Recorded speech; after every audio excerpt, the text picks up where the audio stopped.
My next action idea for reliability: make others look reliable. And my opening to this insight took me from my very first leadership position, that is age 13. I'm managing 10 kids during play day for 2 hours. I remember being nervous about it. I was a seventh grader volunteering to lead these third to sixth graders for play day.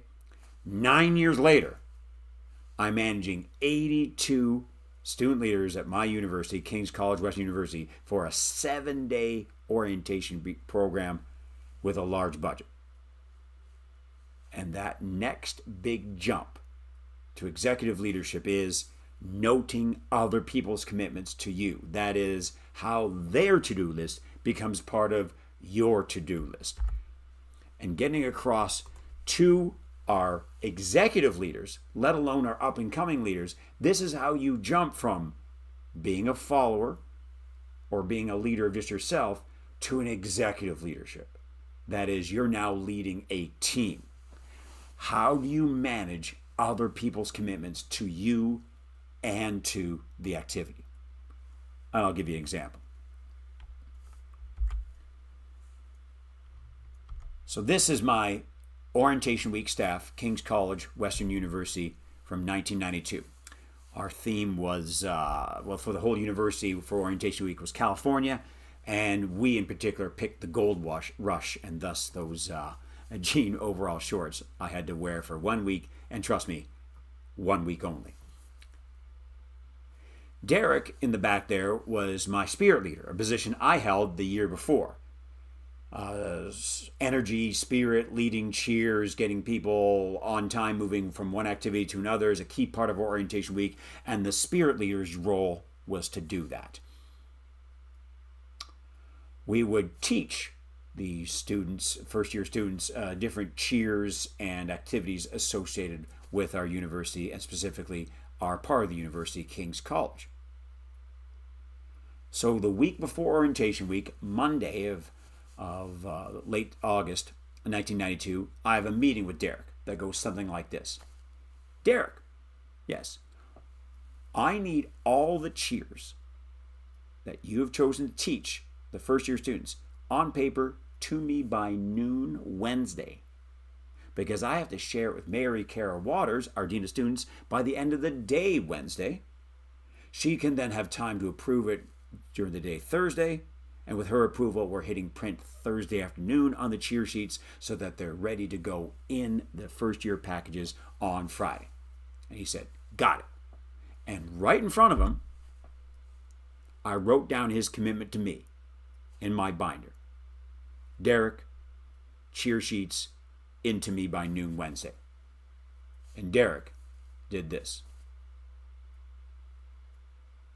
Can I have a piece of paper? Sure, I gave him a piece of paper. And I gave him a pen.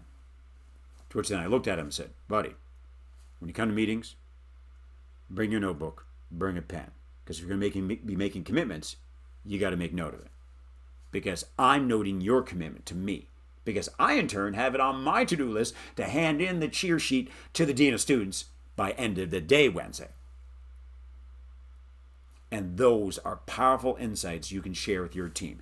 Now that you want to move some of this executive leadership off of your shoulders as a student council, student leadership, activities advisor to your executive leaders who are students, show them these insights. Work through them with these key insights that help them guide other leaders. They include, take notes right in front of other people. All right, so you'll have that for me by Friday. Got it. And then the importance of the follow-up. Okay, so it's now Wednesday morning. But not at noon, at 9. I go by Derek where he's meeting with his team. And I don't use the word, I'm just here to remind you that the cheer sheet is due by noon. No. Remind right away gets people's back up and implies they've forgotten when maybe they haven't. And oftentimes they haven't. So the better language is, hey, how's it going with getting the cheer sheet ready by Wednesday at noon? Is there anything I can do to help with getting the cheer sheet ready? Do you have any questions? And this helps move your to-do list on because I have a commitment to somebody, but your commitment is a key part of this, right? So how else could a student leader or even yourself note it? My daughter had a job at a restaurant, right? One time the app was failing and not working and not updating people's schedule. So Tori said to her boss, hey, I need to know the schedule. Yes, said the supervisor. Get back to me tomorrow. I'll get back to you tomorrow with what the schedule is next week. So Tori then makes note on her to-do list the next day, my schedule next week, and notes it for the time that she arrives at work. Well, then she arrives at work the next day. Her phone dings, says, hey, ask her boss, what is the schedule for next week? Approaches the boss. Ashley, do you have next week's schedule? Ashley, I don't, but I will in 5 minutes. And it dawns on Tori, this insight that I've shared with her, she is 30 years younger than her supervisor, but she has shown that the supervisor's commitment to her is part of her to-do list.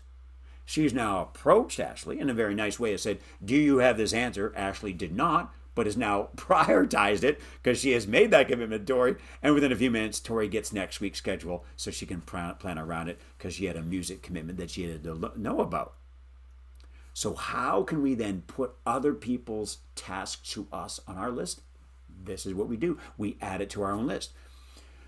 Say you're part of a team and Liz says, I'll have the t-shirt quotes to you by Friday. Well, then you note on Thursday, later in the day, Liz shirt quotes, because that reminds you to check in with Liz. Hey, how's it going with the shirt quotes? And maybe that's where you identify some problems. I've reached out to 5 and only 1's gotten back to us. And maybe you can offer some encouragement. Well, you know what? If you don't have any other answers by noon, still just send me that one and we'll make a decision. But hey, this one might be the only one we'll go with because they're the only ones answering. And if it's a younger leader and somebody may be doing this for the first time, that encouragement a few hours, a day or two early also helps them accomplish things. And if they've forgotten, I can bluntly hopefully say, hey, I haven't gotten any shirt quote test. Well, we need to move on it fast. Let's get it done. Right? So for example, I've kind of created this one off my old reminders where a student leader might have, okay, hand in their English report 7 in the morning, submit it. That's their commitment. But they also might note that the VP of the school, Miss Anderson, was going to tell her by Thursday what time they can get in the gym for setting up the pep rally in the 9th. So as soon as they walk into school, 8:05, the phone dings. Talk to Miss Anderson. Hey, Miss Anderson, you have the time for us that we can get in the gym next week? You genuinely see Miss Anderson do this? I don't, but come back at lunch and I'll have you that time. Great. Digitally, you can quickly move that 8:05 to 11:05. At 11:05, you come back. Do you have that time for me? Yes, I do. Great. Right? Now you're being organized for other people because you need the idea because they accomplish so that you can accomplish your ideas. In this case, executing the pep rally.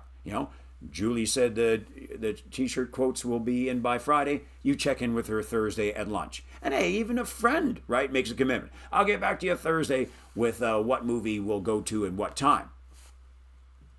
So you make note on that Thursday night. Hey, has Shane called back with that time? Hasn't? It dings your phone. You reach out. Now we're organized for other people. And that moves you from follower to leader to executive leader. So what tools have I used in an executive leadership position? Well, when I ran orientation week, I had a binder, and the binder had 9 separators for each of the 9 committees that reported to me. And if I suddenly had a thought, I got to talk to the charity committee, I would go to the charity committee piece of paper and make note of what I have to ask Kelly. Plus all my notes for Kelly are already there. Or if then something comes up with the Terry Fox run, I went to that and made note.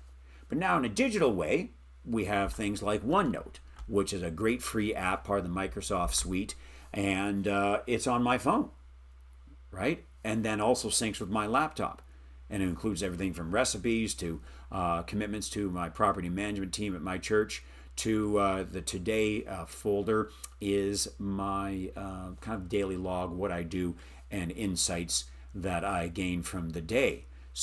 The store is my grocery list, right? So, what tools, as we go to this discussion, have you used to manage teams?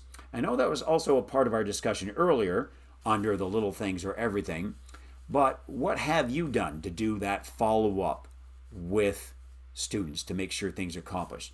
And are these insights going to work for you to inspire your executive leadership teams to then manage their teams? Because if we can put less on yourself and more on your committee chairs and executive student leaders, so that they in turn are managing the students underneath them in a positive, encouraging way, avoiding the word remind, avoiding the anger, but more the management. How can I help you? How's it going with type of language? And discuss in your groups, what have you done to help make others look reliable?